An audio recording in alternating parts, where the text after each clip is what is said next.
Masya Allah ya, kalau kita bicara mengenai berbagi itu adalah satu nikmat di mana kita merasakan satu kebahagiaan ketika kita memberi.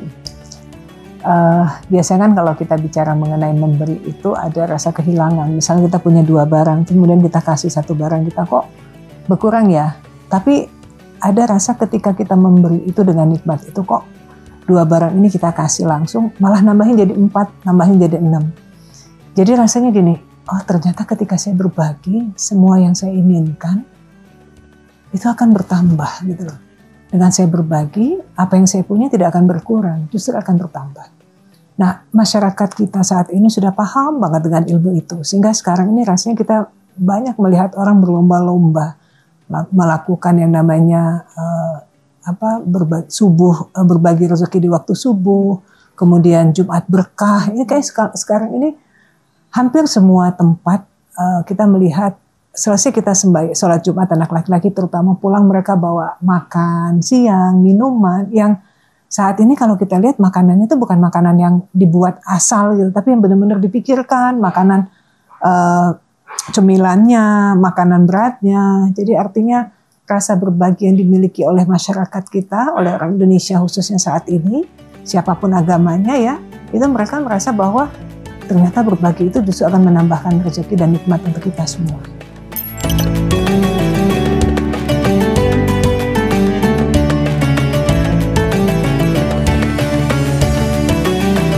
Ya itu tadi kalau kita bicara ketika berbagi kok ada rasanya nikmat, kok ada rasanya seneng, kok ada rasanya bahagia, kok ada rasanya nggak mubazir ya, kok justru malah apa yang kita pengenkan malah kita dapatkan lagi gitu loh. Misalnya ketika kita memiliki sesuatu barang, kemudian kita memberikan kepada orang lain, setelah orang itu pakai, kemudian kita juga merasakan, seneng yang lihat dia pakai itu, oh kok seneng ya, besok akhirnya kita beli lagi, kita kasih lagi, kita beli lagi, kita kasih lagi, terus rasanya ada satu kepuasan yang kita bisa merasakan sendiri tanpa kita harus menceritakan orang lain.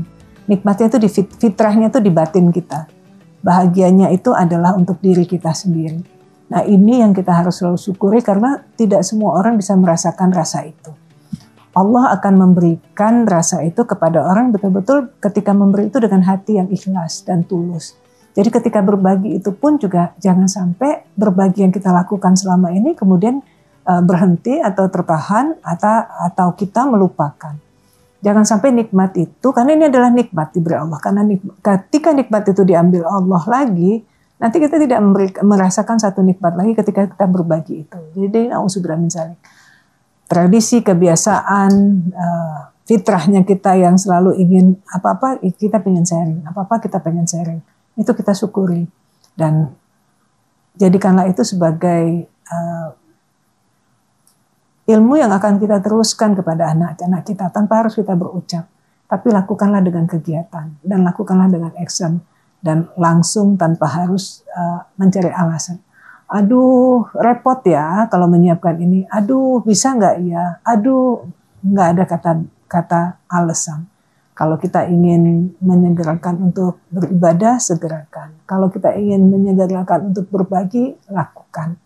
Jangan cari alasan karena waktu, ketidaksempatnya kita, karena tidak adanya barang, tidak adanya uang. Jangan. Ketika kita ingin berbagi, segerakan, lakukan. Insya Allah batin kita akan merasakan nikmatnya dan jangan sampai batin itu yang kita rasakan nikmat itu dicabut sama Allah. Na'udzubillah min dzalik. Nanti Allah tidak akan kasih lagi nikmat, rasa menikmati ketika berbagi.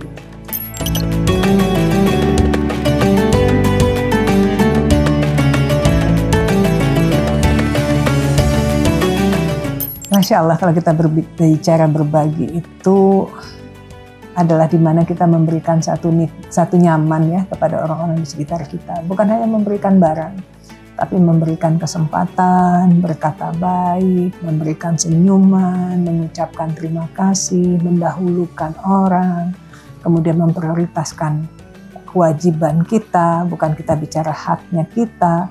Itu adalah salah satu cara kita untuk berbagi dengan nikmat yang Allah kasih. Agar kita selalu menjadi hambanya yang terus memprioritaskan apa sih kewajiban kita, bukan kita bicara hak kita. Kalau kita bicara kewajiban kan pasti kita prioritaskan tanggung jawab kita dulu. Dengan kita bertanggung jawab itu, automatically orang-orang yang ada di sekitar kita merasakan bahwa itu adalah menjadi bagian. Kalau kita bicara hak dulu ketika kita datang ke kantor gitu.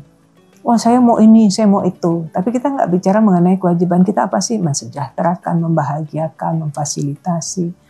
Nah kalau itu tidak kita dulukan, rasanya sia-sia untuk itu semua. Jadi yuk kita sama, ini pembelajaran buat kita semua. Omongan juga buat aku sebetulnya ya. Karena aku juga masih harus banyak belajar. Banyak harus mencari ilmu. Karena di dalam Al-Quran dikatakan kita ini terutama perempuan-perempuan itu kan banyak kekurangan ya. Karena keterbatasan waktu ketika mencari ilmu.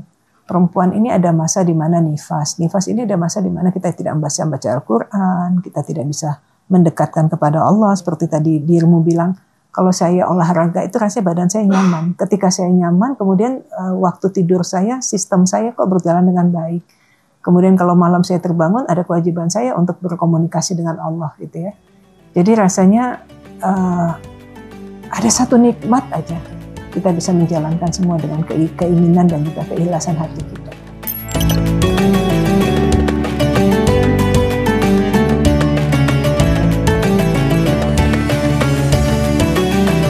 Bahasa berbagi ini kan pastinya kita melihat saya punya barang kemudian saya kasih.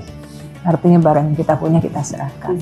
Fisik ya. Tapi kalau kita bicara berbagi dari hati adalah di mana kita memfasilitasi, memprioritaskan. Di mana kita mendahulukan dan juga mengedepankan. Berbagi itu kan simpel ya. Dengan hanya kita memberikan senyuman, itu kan kita berbagi bahagianya kita. Walaupun kita lagi ada masalah, walaupun kita lagi banyak pikiran, tapi ketika duduk dengan orang dan kemudian orang itu tidak sengaja menceritakan kepada kita, kita mendengarkan saja.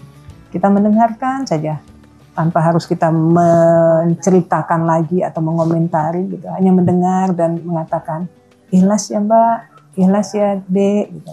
Itu merupakan satu nikmat juga karena kita bisa berbagi. Insya Allah dengan niat kita berbagi, keberadaan diri kita ini tentunya akan selalu Allah jaga dan diprioritaskan Allah untuk selalu berdekatan dengan orang-orang yang tentunya menginspirasi kita, memotivasi kita dan menjadikan kita hambanya Allah yang terus menjadi hamba berkualitas, hamba yang bisa menempatkan dirinya pada posisinya, hamba yang selalu memposisikan dirinya yang sangat bermanfaat untuk lingkungan dan apapun itu. Berat ya berbicara seperti ini, tapi bismillah, bismillah. Apalagi di bulan suci Ramadan ini banyak sekali hal-hal positif yang bisa kita lihat dan kemudian kita tadaburi. Dimulai dari keinginan kita. Misalnya keinginan untuk, wah kalau Ramadan itu lebih baik saya mendekatkan diri kepada Allah dengan menikmati semua waktu-waktu Ramadan. Seperti berbuka puasa, kemudian menjalankan ibadah sholat tarawih berjamaah. Itu rasanya nikmat banget ketika kita berjalan ke masjid gitu ya Mbak ya. Ketemu dengan tetangga-tetangga yang mungkin karena kesibukan kita tidak bisa bertemu. Tetapi pada saat sholat tarawih itu bersalaman, mengucapkan salam, mengucapkan selamat Ramadan. Itu rasanya nikmat banget. Sudah saatnya kita mempertegas kepada diri kita, untuk diri kita ya, bukan kepada orang lain. Bahwa ada kewajiban-kewajiban penting yang harus kita prioritaskan untuk kita lebih dicintai Allah, untuk kita lebih disayang Allah. Jadi kemarin sempat dengar kata Ustadz Omar mengatakan gini, Ustadz Nuzul juga ya, ketika kita diberikan rezeki sama Allah, rasanya nikmat kalau kita memprioritaskan Allah yang memberikan kita. Tapi kadang-kadang kita nih suka lupa, saking bodohnya kita ya, saking nggak punya ilmu. Ketika kita lagi bekerja, oh nanti aja deh sholatnya, kan saya lagi mencari rezeki ini. Padahal kita lupa bahwa yang ngasih rezeki kita itu Allah, harusnya Allah dulu yang kita prioritaskan. Ya, tapi ini selalu jadi pembelajaran buat diri kita untuk waktunya sholat, oh iya sholat dulu deh, bismillah deh. Tapi biasanya ketika orang menjalankan itu, memprioritaskan Allah dulu, ketika selesai kerja pun, pulang ke rumah dia sholat dulu, terus baru sampai rumah malah nggak kena macet. Tapi kalau dia takut kena macet, terus kemudian dia buru-buru untuk pulang, malah kena macet, sholatnya yang ada keteteran. Jadi memang rasanya semua pasti setuju ya, kalau melakukan segala sesuatu itu di prioritasnya Sang Maha Pencipta, Allah Maha Besar, dan selalu meminta pertolongan Allah di dalam setiap langkah kita agar semua dipermudah sama Allah. Bismillah, bismillah.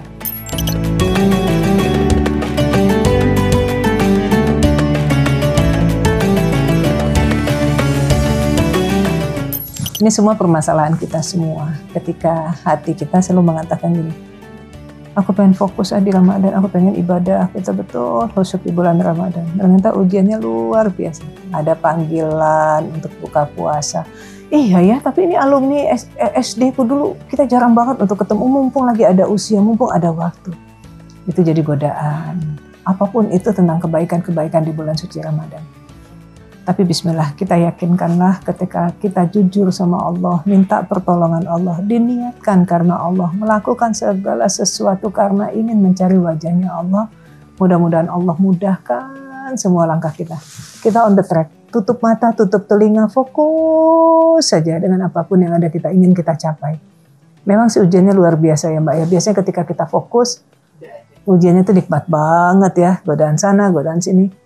Tapi bismillah, saya yakin, kita semua harus bisa, kita harus semua mampu. Yuk kita kuatkan keimanan kita bersama-sama untuk satu, saling menghormati, saling menghargai.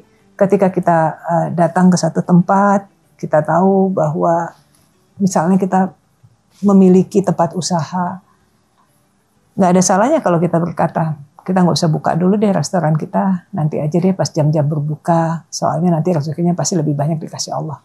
Agar keluarga kita yang berbuka puasa, yang berpuasa tidak terganggu dengan ketika ada siapapun yang memang pada saat itu kondisinya sedang tidak berpuasa atau memang tidak menjalankan ibadah puasa.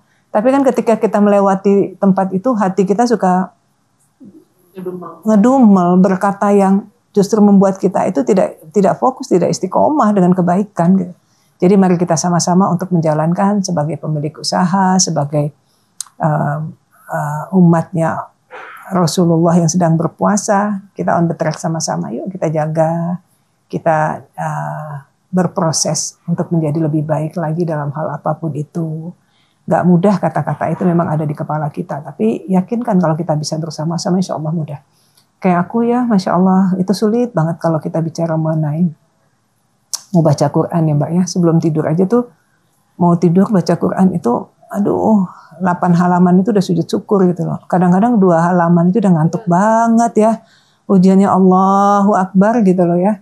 Tapi ketika sekarang, alhamdulillah kan banyak sekali teman-teman yang mereka akhirnya sama-sama ini kita baca hatam Quran bersama-sama yuk gitu. Jadi pagi gitu bisa 2 juz setiap hari. Dan itu rasanya nikmat banget ya dengan dipimpin Ustadz gitu. Allahu Akbar. Banyak cara yang bisa kita lakukan jika kita minta pertolongan Allah. Dan bersama-sama kita niatkan hati kita dan bersama-sama kita menjalankan, nanti kita akan bersama-sama juga untuk mendapatkan kebaikan itu. Amin. Allahumma amin. Gak mudah ya Allah, Masya Allah.